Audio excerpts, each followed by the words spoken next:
시간이 되었으므로 2022년 4월 26일 화요일 아침 예배를 시작하겠습니다.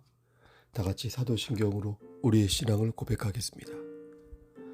전능하사 천지를 만드신 하나님 아버지를 내가 믿사오며 그 외아들 우리 주 예수 그리스도를 믿사오니 이는 성령으로 잉태하사 동정녀 마리아에게 나시고 본디오 빌라도에게 고난을 받으사 십자가에 못 박혀 죽으시고 장사한 지 사흘 만에 죽은 자 가운데서 다시 살아나시며 하늘에 오르사 전능하신 하나님 우편에 앉아 계시다가 저리로서 산자와 죽은 자를 심판하러 오시니이다. 성령을 믿사오며 거룩한 공예와 성도가 서로 교통하는 것과 죄를 사해 주시는 것과 몸이 다시 사는 것과 영원히 사는 것을 믿사옵나이다. 아멘. 거룩하시고 자비로우신 하나님 아버지, 하나님의 크신 사랑을 진심으로 감사드립니다. 오늘도 우리에게 새로운 하루를 허락하셔서 예배로 하루를 열 수 있도록 도와주신 은혜 감사합니다. 하나님, 우리가 어제 지은 죄가 많이 있습니다. 지은 죄를 회개하지 아니하고 잠이 들었다면 이 시간 회개하오니 우리의 죄를 주님의 보혈로 씻어 주시옵소서. 우리의 마음속에 있었던 정욕과 교만함과 그리고 사특한 모든 생각들을 하나님께서 지워주시고 이 시간 성령 하나님께서 함께 하시사 성령이 충만한 심령 될 수 있도록 우리의 심령을 붙잡아 주시옵소서.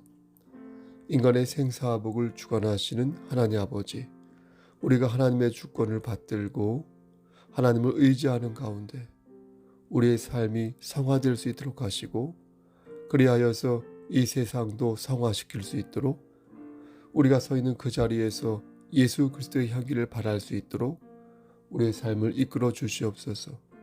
힘들고 지칠 때마다 하나님 말씀을 기억할 수 있도록 하시고 사람의 생각과 육체적인 일을 아버지 집착하기보다 신령한 것을 사모하며 하나님의 뜻을 곰곰이 마음에 새기는 그런 신령한 자 될 수 있도록 주여 우리의 심령을 붙잡아 주시옵소서. 심신이 연약한 우리의 지체들이 있습니다. 코로나로 인하여서 힘들어하는 지체들도 있습니다. 물질적으로 어려워서 앞이 캄캄한 자들도 있습니다. 마음의 상처를 받은 자들도 있고 악한 사탄 마귀의 유혹에 빠져서 헤매이고 있는 그런 지체들도 있습니다. 하나님 함께 하셔서 모든 것들이 하나님 뜻 안에서 이루어질 수 있도록 하시고 그러나 우리가 결단하는 그런 신앙을 가지고 우리에게 맡겨진 사명을 순전하게 진실하게 잘 감당할 수 있도록 도와주시옵소서. 우리 오은순 집사님, 서욱산 사모님, 전순재 집사님, 우리 권사님들, 장로님들, 우리 어린 심령부터 청장년에 이를 때까지 모두 영육의 강건함을 지켜 보호하여 주시옵소서. 우리 도진이에게 함께 하시사 오늘 돌을 맞이하였는데 아버지 그를 눈동자처럼 지켜주시기를 소원합니다.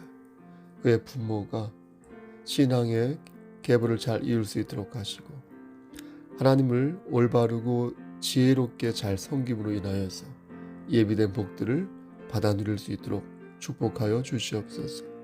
모든 말씀 예수 그리스도인 받들어 감사하며 기도드렸사옵나이다. 아멘. 하나님 말씀 보겠습니다. 고린도 후서 7장 10절 말씀입니다. 고린도 후서 7장 10절 말씀, 신약성경 제성경은 293쪽입니다. 10절. 하나님의 뜻대로 하는 근심은 후회할 것이 없는 구원에 이르게 하는 회개를 이루는 것이요 세상 근심은 사망을 이루는 것이니라. 아멘. 하나님 이 말씀을 들어 사용하여 주시옵소서. 예수님의 이름으로 기도합니다. 아멘. 영생을 얻으려면 하나님의 언약을 믿어야 합니다. 하나님의 언약은 예수 그리스도이신데 그분이 나의 죄를 사하여 주셨다고 믿을 때 우리는 영생을 얻을 수 있습니다. 그 과정에서 우리는 우리의 죄를 회개합니다. 우리가 진심으로 죄를 회개할 때 주님께서는 우리의 죄를 사하여 주시는데 그럼에도 우리가 매일매일 회개하는 이유는 주님의 은혜를 저버리고 내 잘난 맛에 살기 때문입니다. 우리는 그 부분에 대해서 죄송하게 생각하는 것입니다. 아버지가 나를 양자로 받아들이셨는데, 그래서 아버지께 효도하며 살아야 하는데, 그러지 못할 때 우리는 어떻게 해야 되겠습니까, 여러분? 당연히 잘못했다고 빌어야겠죠. 그것은 우리가 양자가 됨을 의심하는 게 아니라 자녀된 자의 도리 아니겠습니까? 이것을 가지고 주의 은혜를 의심한 것 아니냐. 이게 시비를 걸고, 그래서 회개할 필요가 없다고 말하는 사람들은 얼마나 자녀의 도리를 잘하고 살길래 그렇게 말하는 것인지 묻지 않을 수 없는 것입니다. 우리는 주님께 용서를 비는 것에 대해 죄책감이나 부담감을 가질 필요가 없습니다. 또 회개에 대해서 지나치게 생각하여 회개 자체가 구원을 이룬다라고 생각해서는 아니 됩니다. 내가 누군가에게 돈을 빚졌는데 눈물을 흘리며 돈을 갚겠다고 말한다고 해서 여러분 실제 돈을 갚는 것입니까? 그건 아니죠. 채무자가 채권자의 계좌에 돈을 넣어야 돈을 갚는 것이지, 아무리 진심으로 말하고 막 눈물을 진심으로 흘리며 반성을 했다고 해서 여러분 문제가 해결된 것입니까? 아닌 것입니다. 다시 말씀드리는 것입니다. 그래서 그럼 어떻게 해야 구원을 받을 수 있는가? 어떻게 해야 하나님과 단절된 관계를 회복할 수 있는가? 바로 하나님의 전적인 은혜로 가능하다는 것입니다. 하나님 편에서 문제를 해결할 수 있는 방법을 주셔서 우리가 그것을 받아먹는 방식으로 가야 한다는 것입니다. 그렇게 할 때 비로소 우리는 하나님과의 관계가 회복될 수 있는 것입니다. 여러분, 그 방법이 무엇이 있겠습니까? 바로 십자가의 은혜라는 거예요. 굳이 그렇게까지 하실 필요가 있었을까 싶은 마음이 들지요. 그렇게 들 정도로 하나님께서는 그렇게 하셨다는 겁니다. 저는 그것이 일종의 세리머니라고 생각합니다. 왜 독생자 예수 그리스도를 십자가에 달리게 하시고 그의 보혈을 의지하는 자에게 구원을 받을 수 있는 기회를 주신 것일까 물을 때, 그것은 하나님의 작정이요 섭리였다는 것입니다. 아브라함에게 그의 아들 이삭을 제물로 바칠 것을 명령하신 후에 그의 믿음을 하나님께서 보셨지 않습니까? 그처럼 하나님께서도 우리를 사랑하시는 당신의 마음을 그런 식으로 표명하시고 그렇게 준비하셨다는 차원에서 저는 그 또한 하나님께서 보여주시는 일종의, 이 또한 하나님께서 보여주시는 일종의 세리머니라고 이해하는 것입니다. 어쨌든 구원은 하나님께서 베푸신 은혜 덕분에 가능한 것이며, 우리가 그 은혜를 의지하고 예수님을 닮고자 노력할 때 우리는 비로소 거룩한 백성이 될 수가 있는 것입니다. 아멘. 그리고 이게 바로 믿음으로 구원을 받는다는 말씀의 본질인 것입니다. 하지만 하나님의 은혜, 즉 예수 그리스도의 보혈을 의지하지 않는 자는 아무리 그가 뜨겁게 회개하고 눈물로 통곡하여도 그것은 본인의 의지와 감정적 격변에 불과한 것이기에 그것만으로는 하나님의 자녀가 될 수가 없는 것입니다. 따라서 우리는 내 마음과 내 감정을 생각할 때에 항상 이 느낌 위에 하나님의 섭리가 함께 하시기를 바라야 할 것입니다. 하나님을 향한 여러분의 감정과 떨리는 느낌을 제가 폄훼하는 것이 아니라 그 감정과 느낌 또한 하나님께서 보듬어 주시기를 바라야 한다는 것입니다. 신앙은 신령한 지식을 기반으로 해야 합니다. 신령한 지식은 하나님의 말씀입니다. 하나님의 말씀이 무엇입니까? 하나님의 말씀이란 예수 그리스도의 은혜입니다. 태초에 말씀이 계시니라 이 말씀이 하나님과 함께 계셨으니 이 말씀은 곧 하나님이시니라. 요한복음 1장 1절 말씀. 그러니까 태초부터 하나님과 함께 계신 예수 그리스도가 바로 하나님께서 우리에게 들려주시고 싶은, 하나님께서 우리에게 들려주시고 싶은 당신님의 말씀이라는 겁니다. 우리는 말씀이신 예수님을 통하여 하나님의 주권을 내가 받들어야겠구나. 하나님 내가 더욱 의지해야겠구나. 아, 하나님이 나를 정말로 사랑하시고 지금도 내주하시는 성령 하나님을 통하여 지금 하나님께서 나를 들어 사용하시는구나 라는 것을 깨달을 수가 있다는 것입니다. 그렇게 깨닫고 결심한 사람들이 하나둘 모여서 교회를 이룬 것이고, 그래서 아시다시피 우리가 송석교회가 세워진 것이고 이제까지 여러 과정을 통하여 솟아지고 연단되면서 지금의 우리 송석교회가 된 것입니다. 오늘 본문을 보면 근심에 대한 성경적 단상이 나옵니다. 그렇죠? 근심이라고 해서 여러분 다 나쁜 게 아니라 성경적으로 근심하면 괜찮다는 겁니다. 왜냐하면 성경적 근심은 곧바로 성경적 소망과 궤를 같이 하기 때문입니다. 그러니까 성경적 근심이란 하나님의 뜻대로 하는 근심이라는 거예요. 우리가 어떤 행동을 할 때 이것이 하나님께서 보실 때 합당할까, 합당하지 않을까 이렇게 고민하지 않습니까? 그렇죠? 그 고민하는 것이 성경적 근심이라는 것입니다. 하나님의 영광을 위하여 머리를 맞대고 막 근심하고 토론할 때 하나님께서는 우리에게 지혜와 용기를 주시는 것입니다. 우리의 고민이 하나님의 영광과 무관한 고민이라면, 예? 관계가 없어요. 그런 고민이라면 그것은 세상의 근심이 되지만 그것이 하나님의 영광을 위한 고민이라면 그게 바로 성경적 고민이요, 신령한 근심이 되는 것입니다. 세상의 근심은 어떻습니까? 우리 자신을 파괴합니다. 그렇죠?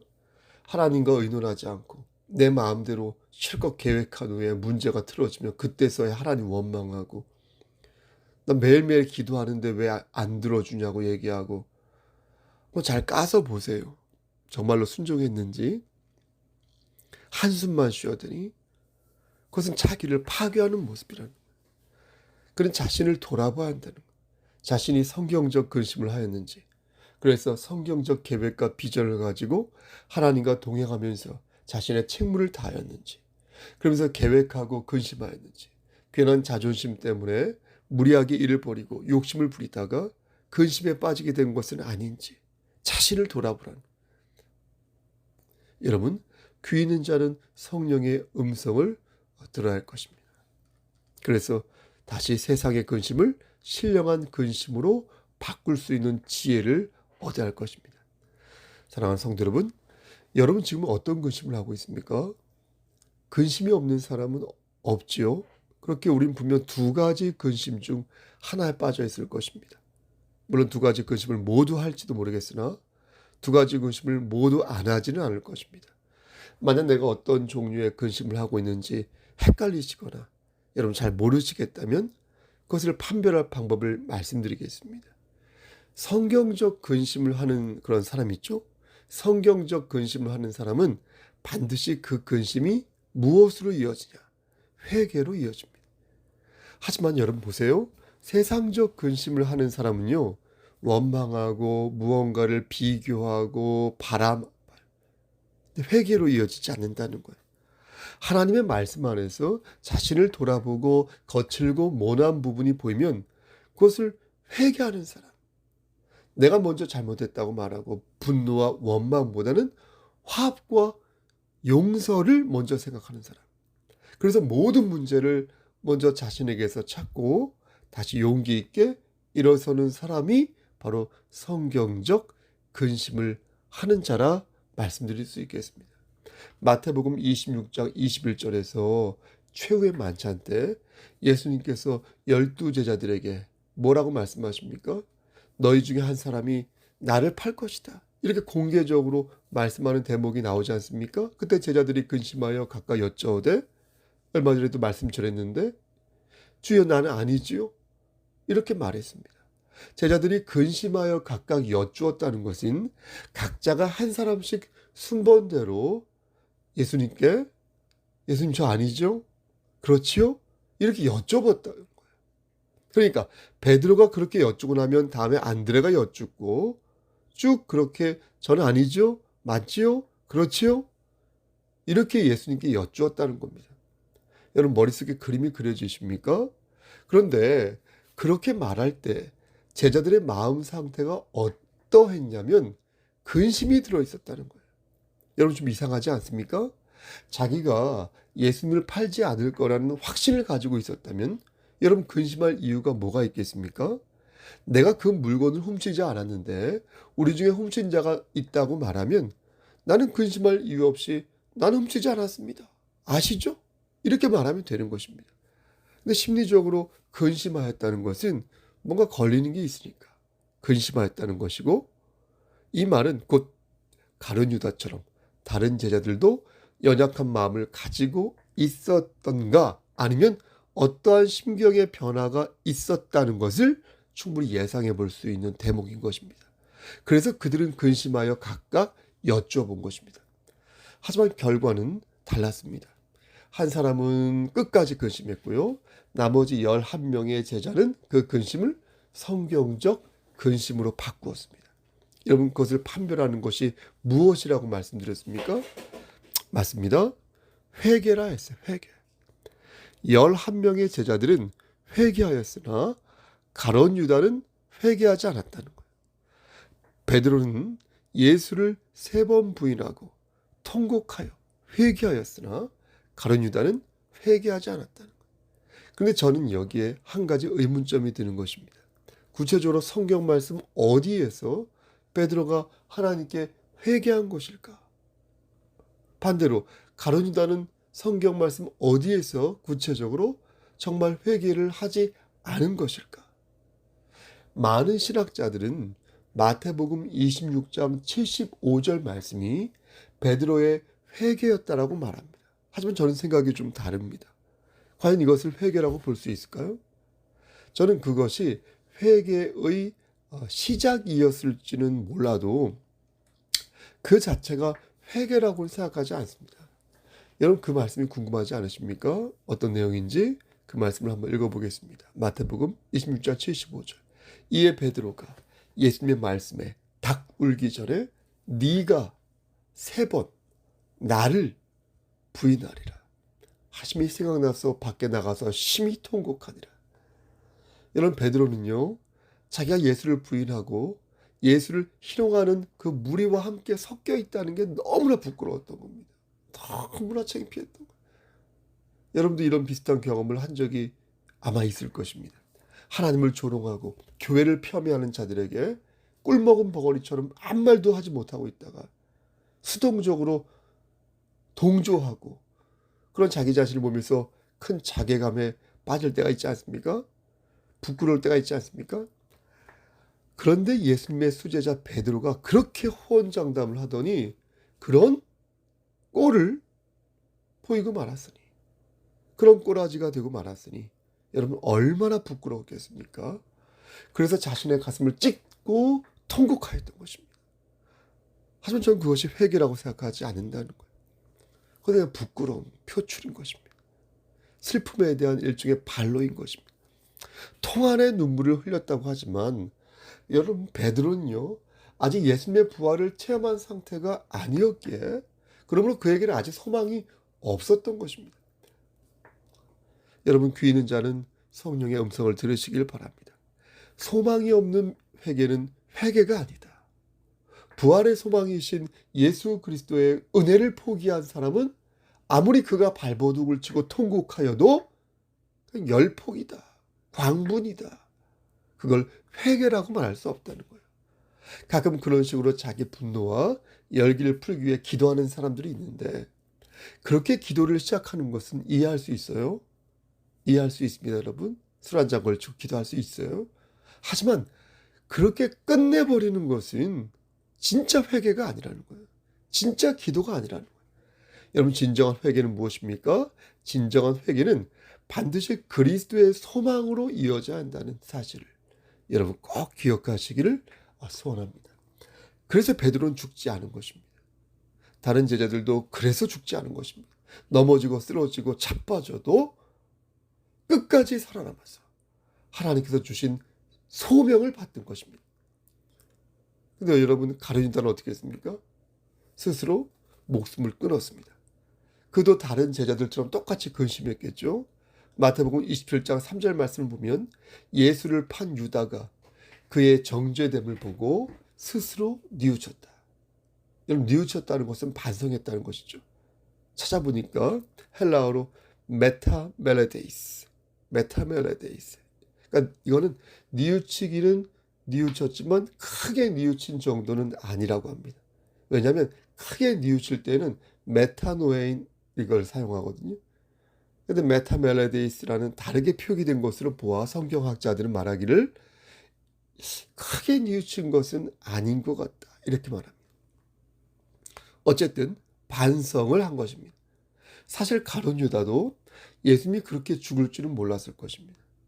어떤 면에서 보면 가룟 유다는 예수님을 위기의 구렁텅이에 집어넣음으로써 예수 그리스도의 능력을 최고치로 끌어올리고 그 능력을 사람들에게 보이도록 하기 위해 그러한 음모를 꾸민 것일 수도 있습니다. 그런데 자신의 그 의도와는 다르게 예수님이 스스로 죽음을 선택한 거예요. 얼마나 맥 빠지고 힘 빠지겠습니까? 그러니까 또 죄책감이 여러분 뼈에 사무쳤겠습니까? 저는 베드로의 통곡과 가룟 유다의 뉘우침이 심정적인 측면에서는 크게 다르지 않다고 생각합니다. 문제는 무엇입니까? 문제는 그 소망을 가지고 잊지 못하다는 거예요. 그래서 죽음을 선택했다는 거예요. 그럼 베드로는 예수님이 다시 오실 것을 알고 자살을 하지 않았던 것일까요? 그래서 다시 일선으로 돌아가 꿋꿋이 그물을 던진 것일까요? 그에게도 여러분 소망은 없었습니다. 죽지 않고 살아있다 보니 예수님을 다시 만나게 된 것이지 처음부터 그걸 알고 목숨을 부지했던 자가 아니었습니다. 그럼 왜 베드로는 살았고 왜 가룟 유다는 죽었을까요? 그렇죠? 그건 저도 모르겠습니다. 왜 베드로는 살았고 왜 가룟 유다는 죽었는지 잘 모르겠습니다. 어쨌든 결과적으로는 베드로는 소망을 갖게 되었습니다. 하지만 가룟 유다는 소망을 만나지 못했습니다. 어쩌면 그래서 예수님께서 그 사람은 차라리 태어나지 아니하였더라면 제게 좋을 뻔하였다라고 말씀하셨는지도 모르겠습니다. 하지만 분명한 것은 가룟 유다가 베드로처럼 그렇게 회개할 기회가 분명히 있었다. 만약 죽지 않고 며칠을 견디었다가 베드로처럼 예수님을 만나서 부활의 소망을 얻게 되었다면 가룟 유다 역시 분명 제자의 사명을 감당하는 자가 되었을 것입니다. 여러분, 우리는 어떻습니까?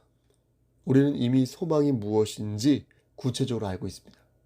예수님을 몰랐던 조선시대 사람들이나 그 이전 사람들은 소망에 대한 구체적인 내용을 알지 못했겠죠. 하지만 하나님의 형상으로 빚어진 인간들은 구원의 예표를 여러 차원에서 계시받았기에 이 부분에 대해서도 문제를 제기하거나 혹 선한 뜻으로 걱정할 필요가 없습니다. 지금 우리가 걱정해야 할 것은 나의 근심이 진정 신령한 근심이요 성경적 근심인지를 돌아보는 것입니다. 지금의 하나님의 말씀으로 하나님의 계시가 우리 안에 속속들이 스며드는 이 시대, 지금은 성령 하나님께서 우리를 인도하시고 우리의 마음을 감동감화시키는 그 열정의 시대, 그 시대로서 과연 우리가 제대로 된 근심을 하며 살고 있는지, 제대로 된 비전을 꿈꾸고 있는지 돌아보자는 것입니다. 다윗은 죄를 지음에 근심하였습니다. 하지만 회개하였어요. 그리고 소망을 가지고 다시 일어섰습니다. 에서는 장자권을 잃고 슬퍼하고 근심하였으나 그 이후에도 그의 마음은 아무것도 변하지 않았습니다. 사랑하는 성도 여러분, 여러분 지금 어떤 근심을 하고 있습니까?